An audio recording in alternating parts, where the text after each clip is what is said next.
فاسألوا أهل الذكر إن كنتم لا تعلمون.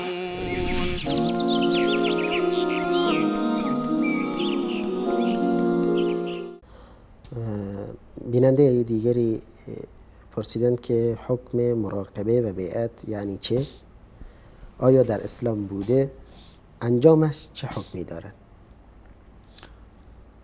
حکم مراقبه یعنی این که ما یک کسی را بالای سر خودمون تصور بکنیم و اون رو در فکر و خاطر خودمون اونو حاضر بدونیم، تصور بکنیم وجودش را در جلوی خودمون، تا اینکه یک انگیزه باشد برای مثلا پایبندی بدین یا اینکه اعمال خودمون را بهتر انجام بدیم.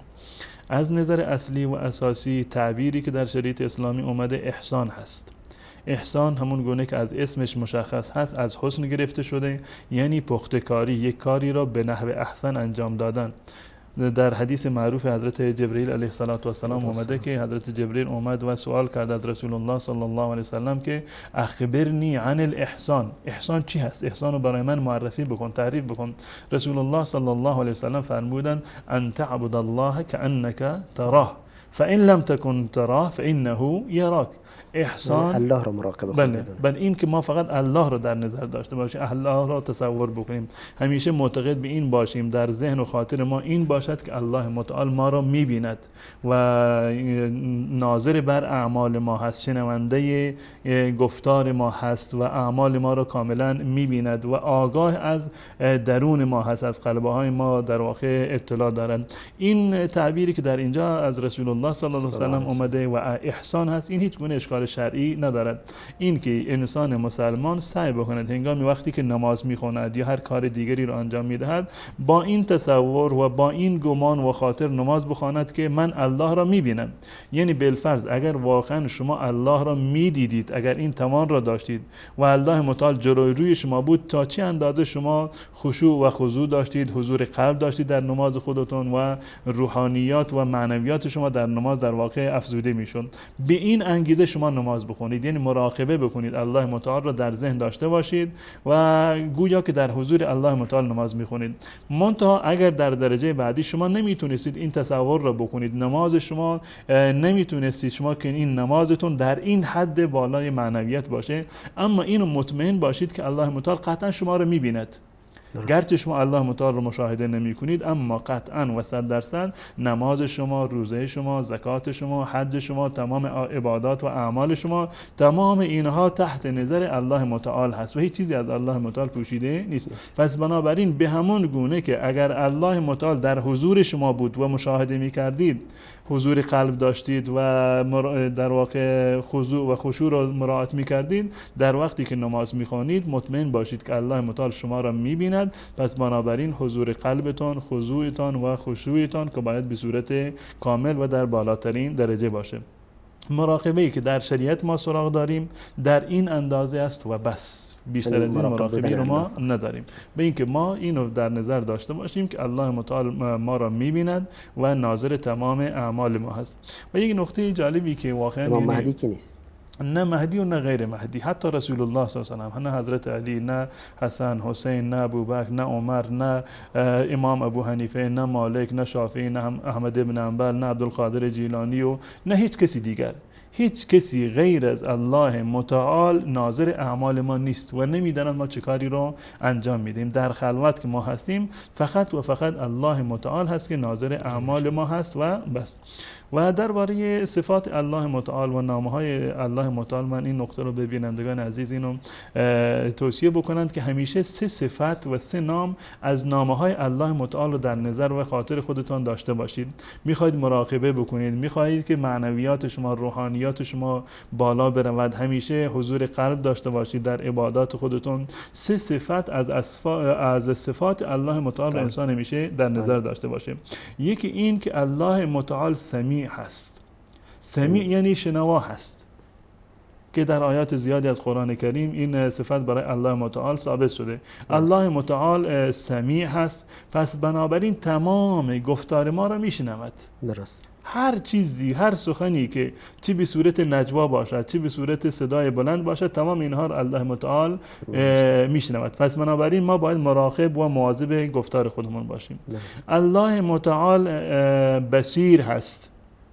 بصیر هست یعنی این که میبیند. یک از صفات الله متعال این است که الله متعال مشاهده میکند، میبیند. پس بنابراین تمام اعمال ما تحت نظر الله متعال هست. الله متعال مراقب ما هست. اعمال ما ثبت میشود که ما چه عملی رو انجام دادیم.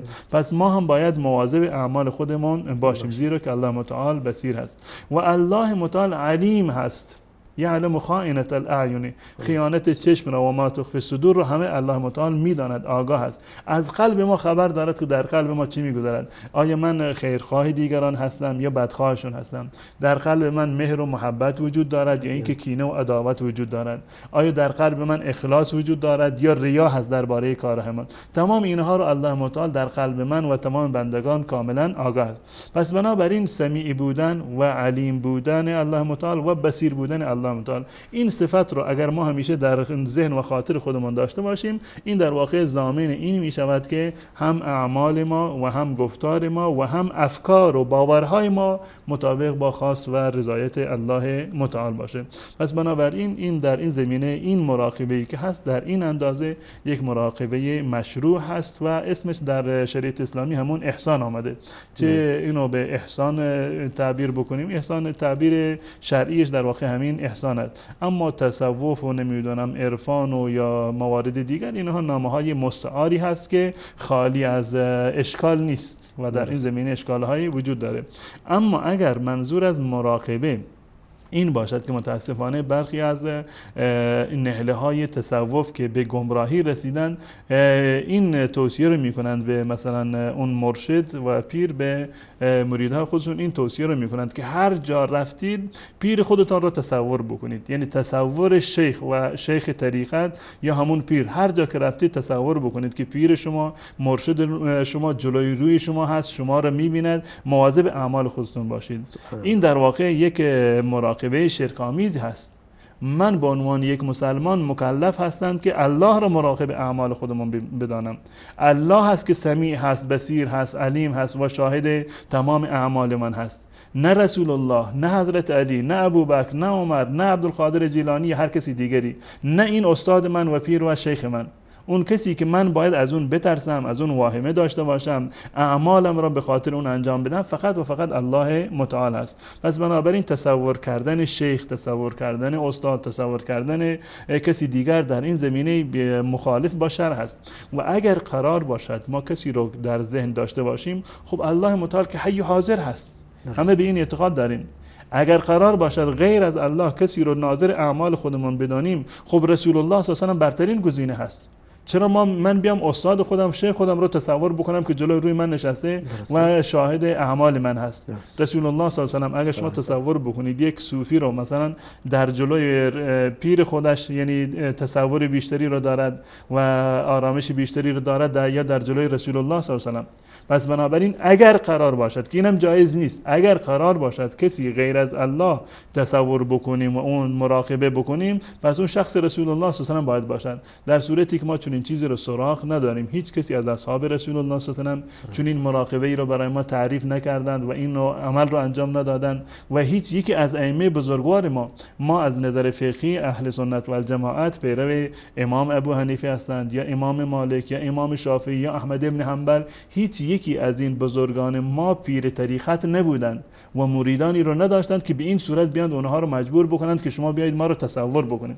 پس بنابراین تصور شیخ و این مراقبه ای که در برخی از نهله های تصوف گمراه هست، این در واقع یک امر شرک آمیز هست و جایز نیست. اما اگر تصوف صرفاً به معنی توجه کردن به معنویات باشه، توجه کردن به صحت نماز باشه که نماز ما آدابش، سننش، ارکانش و واجباتش کامل باشه، روزه ما، بقیه عبادات ما مواظب باشیم که در سخنان ما موردی نباشه که خلاف رضای الله متعال باشه، در رفتار من، در گفتار من، در افکار من، این در واقع یک چیز محبوب و پسندیده‌ای هست که انسان باید مواظب باشه. اما اون کسی که ما را مؤاخذه می‌کند و شاهد اعمال ما هست، فقط و فقط الله متعال هست، نه کسی دیگر.